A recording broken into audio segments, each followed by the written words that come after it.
श्री स्वामी समर्थ. नमस्कार, मी नंदिनी. माझ्या यूट्यूब चॅनलवर तुमचं खूप मनापासून स्वागत करत आहे. तुमच्या मनातील सर्व चांगल्या इच्छा स्वामी महाराज पूर्ण करो ही स्वामींच्या चरणी प्रार्थना करते आणि आजच्या व्हिडिओला सुरुवात करते. तत्पूर्वी तुम्ही जर चॅनलवर नवीन असाल तर चॅनलला सबस्क्राईब करा. त्याचबरोबर शेजारचं जे बेल आयकॉनचं बटन आहे ते प्रेस करा, जेणेकरून मी जेव्हा नवीन व्हिडिओ अपलोड करेन त्याचं नोटिफिकेशन तुम्हाला मिळेल आणि तुम्ही एकही व्हिडिओ मिस करणार नाही. तर चला करूया व्हिडिओला सुरुवात.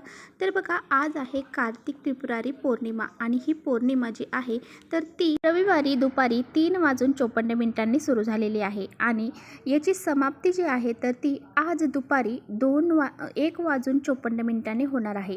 आणि जरी ही पौर्णिमा 1:54 समाप्त झाली तरीसुद्धा आपल्याला संध्याकाळी हा एक उपाय नक्की करायचा आहे. तर बघा, प्रत्येक वर्षातल्या जेवढ्या पौर्णिमा आहेत तर तेवढ्या पौर्णिमांपैकी ही जी पौर्णिमा आहे कार्तिक पौर्णिमा ही खूप महत्त्वाची पौर्णिमा मानली जाते.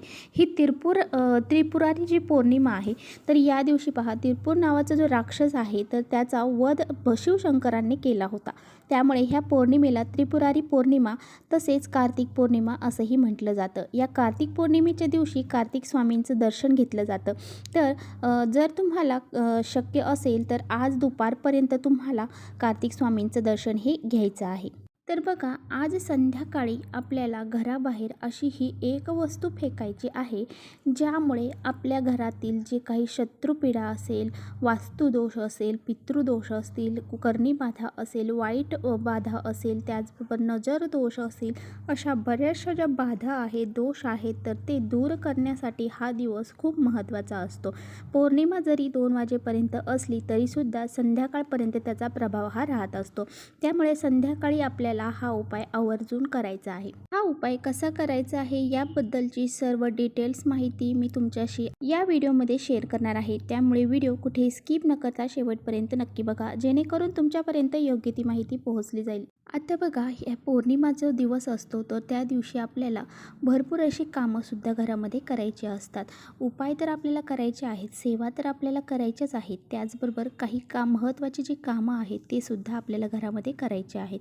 ती म्हणजे कोणती तर पहा, आपल्या घराची स्वच्छता करायची आहे, त्याचबरोबर कुठेही जाळी जळमटं ठेवायचं नाही. त्याचबरोबर मेन दरवाजा आहे तो पुसून घ्यायचा आहे, त्यावरती आपल्याला हळदी आणि कुंकवाने स्वास्तिक काढून घ्यायचं आहे. त्याचबरोबर मुख्य दरवाजाचा जो उंबरठा आहे त्यावरती हळदीचं लेपन द्यायचं आहे, त्याला हळदी कुंकू, अक्षदा, फूल आणि लक्ष्मीचे पाऊल काढायचे आहेत, स्वास्तिक काढायचं आहे आणि त्याची पंचोपचार पूजा करायची आहे. तर अशा प्रकारे आपल्याला काही घरामध्ये उपाय देखील अशा प्रकारे करायचे आहेत, काही कामं देखील करायची आहेत. तर हे झाल्याच्या नंतर पहा, आपल्याला संध्याकाळी आपल्याला त्याचबरोबर घरामध्ये गोमूत्र आपल्याला शिंपडायचं आहे आणि आपल्या घरामध्ये पहा हळद, मीठ आणि लिंबू त्याचबरोबर गोमूत्र टाकून घराची फरशी पुसायची आहे. तर हे काही छोटे छोटे उपायसुद्धा आपल्याला घरामध्ये पौर्णिमेच्या दिवशी, अमावस्येच्या दिवशी करायचे असतात. तर पहा, हा उपाय करण्यासाठी आपल्याला अगोदर एक दिवा तयार करून घ्यायचा आहे. तर बघा, एक दिवा आपल्याला घ्यायचा आहे. तो दिवा घेतल्याच्या नंतर त्यामध्ये आपल्याला मोहरीचं तेल टाकायचं आहे. दुसरं कोणतंच तेल नाही टाकायचं, फक्त मोहरीचंच तेल आपल्याला यामध्ये घालायचं आहे. आता हा दिव्यामध्ये आपण मोहरीचं तेल घातल्याच्या नंतर त्या दिव्यामध्ये आपल्याला 2 वातींचे 1 वात करून आपल्याला त्या दिव्यामध्ये घ्यायचे आहे, लावायचे आहे.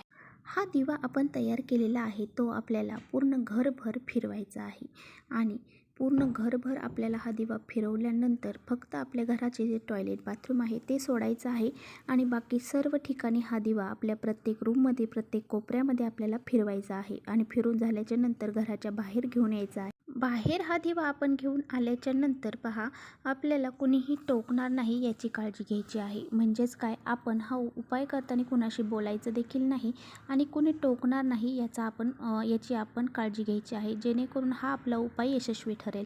आपल्याला जर कोणी हा उपाय करताना जर टोकलं तर आपला हा उपाय यशस्वी ठरणार नाही. त्यामुळे आपल्याला हा उपाय करताना कोणी टोकणार नाही याची काळजी घ्यायची आहे.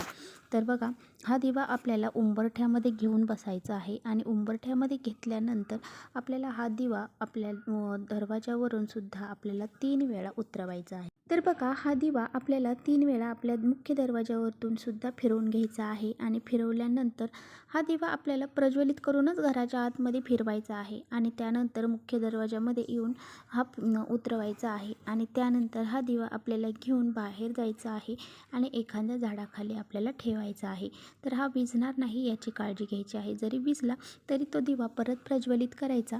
तर बघा, घरामध्ये जी काही नकारात्मक ऊर्जा आहे, नकारात्मक शक्ती आहे, जे दोष आहेत, अडचणी आहेत, संकट आहेत, तर ते सर्व दोष आणि नकारात्मक शक्ती ह्या दिव्यामध्ये आलेल्या असतात. तर हा दिवा आपल्याला एखाद्या झाडाखाली घराच्या बाहेर नेऊन ठेवायचा आहे आणि त्यानंतर त्या झाडाखाली ठेवल्यानंतर आपल्याला तिथे आपल्या घरातील जी इडापिडा आहे तर ती बाहेर निघून गेलेली आहे अशी भावना व्यक्त करायची आहे. त्यामुळे बघा, आपल्या घरातील जी नकारात्मक शक्ती आहे ती बाहेर जाते. कोणतीही पितृदोष असू द्या, वास्तुदोष असू द्या किंवा शत्रूंची वाईट नजर असू द्या, तर ह्या सर्व गोष्टी ज्या आहेत तर त्या जळून खाक होऊन जातील. इतका हा प्रभावशाली उपाय आज संध्याकाळी करायला अजिबात विसरायचं नाही. बघा, एकदा का ह्या आपल्या घरातल्या नकारात्मक शक्ती असतात, जे दोष असतात, ते जर बाहेर निघून गेले तर आपल्या घराची प्रगती होण्यापासून कोणीच थांबवू शकत नाही.